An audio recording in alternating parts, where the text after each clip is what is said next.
ప్రియమైన దేవుని సంగమా, ఈరోజు దేవుడు మనకని ఇచ్చిన ప్రవచన వాక్యం ఇదియే. సామెతలు 17వ అధ్యాయము 3వ వాక్యము. వెండికి మూస తగినది, బంగారునకు కొలిమి తగినది, హృదయ పరిశోధకుడు యెహోవాయే. దేవునికి ప్రియమైన వారా, హృదయాన్ని పరిశోధించువాడు యెహోవాయే. వెండి శుద్ధి కావాలంటే మూసలో వెయ్యాలి, బంగారము పరిశుద్ధం కావాలంటే కొలిమిలో వేయాలి.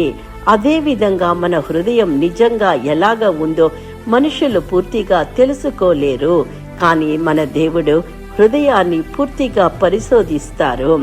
బయటకు మనము మంచివారిలా కనిపించవచ్చు, ఆత్మీయంగా మాట్లాడవచ్చు, సేవ చెయ్యవచ్చు, కానీ మన అంతరంగంలో గర్వం ఉందా, అసూయ ఉందా, ద్వేషము ఉందా, కపటము ఉందా? ఇవన్నీ దేవునికి స్పష్టంగా కనిపిస్తాయి. దేవుడు పరీక్షించేది మన మాటలను మాత్రము కాదు, మన ఉద్దేశాలను కూడా. కొన్నిసార్లు దేవుడు మన జీవితంలో పరీక్షలు, ఆలస్యాలు, నిరీక్షణ, బాధ అన్నీ అనుమతిస్తారు. అవి మనల్ని నాశనం చెయ్యడానికి కాదు, శుద్ధి చెయ్యడానికి. కొలిమిలో బంగారము మెరుగవుతుంది, పరీక్షలలో విశ్వాసి మెరుగవుతాడు. ప్రభువా, నా హృదయాన్ని పరిశోధించు, నా అపవిత్రమైన దానిని తొలగించు, నన్ను శుద్ధి చేసి నీ చిత్తానికి నడిపించు. దావీదు దేవుని హృదయానుసారుడు అని చెప్పబడ్డాడు, కానీ అతని జీవితంలో కూడా పాపం ఉంది. అయినప్పటికీ దేవుడు అతని హృదయాన్ని పరిశోధించి అతన్ని పశ్చాత్తాపానికి నడిపించారు. అబ్రహాము విశ్వాసపిత. ఈసాకు విషయంలో దేవుడు అతని హృదయాన్ని పరీక్షించారు.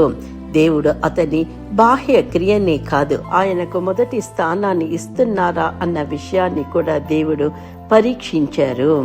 హన్నా మనుషులచే తప్పుగా అర్థం చేసుకోబడిన దేవుడు ఆమె హృదయ వేదనను చూశారు. ఆమె ప్రార్థనను విని సామువేలును అనుగ్రహించారు.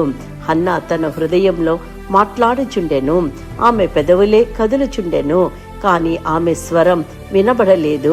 మనుష్యులు బాహ్య స్వరూపాన్ని చూశారు, దేవుడు తన హృదయ వేదనను చూశారు.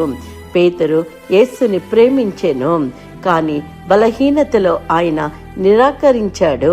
అయినప్పటికీ యేసు అతని హృదయంలో ఉన్న నిజమైన ప్రేమను చూశారు, తిరిగి పునరుద్ధరించారు.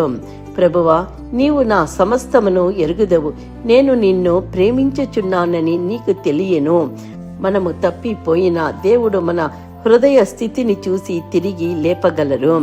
యూదా ఇస్కరియోతు బయటకు శిష్యుడిగా కనిపించాడు, కానీ అతని హృదయం లోభంతో నిండిపోయింది. యేసు అతని అంతరంగాన్ని తెలుసుకున్నారు. అతడు పేదల కొరకని చెప్పలేదు, కానీ దొంగయ్యుండి సంచిని తన యొద్ద ఉంచుకొని దానిలో వేయబడినవి తీసుకొనిచుండెను. ఒక చిన్న ప్రార్థన.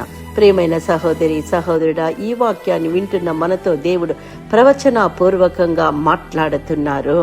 దావీదు వలె యథార్థ హృదయము కలిగిన వారై ఉందాము, అబ్రహాము వలె విశ్వాసములో నడవబడేవారై ఉందాము, హన్నా వలె యథార్థ హృదయము కలిగిన వారై ఉండి పేతురు వలె దేవుని ప్రేమించే బిడ్డలుగా ఉందాము. ఈ వాక్యాన్ని మనకని స్వతంత్రించుకుందాము, ఆశీర్వదింపబడదాము. ఆమెన్.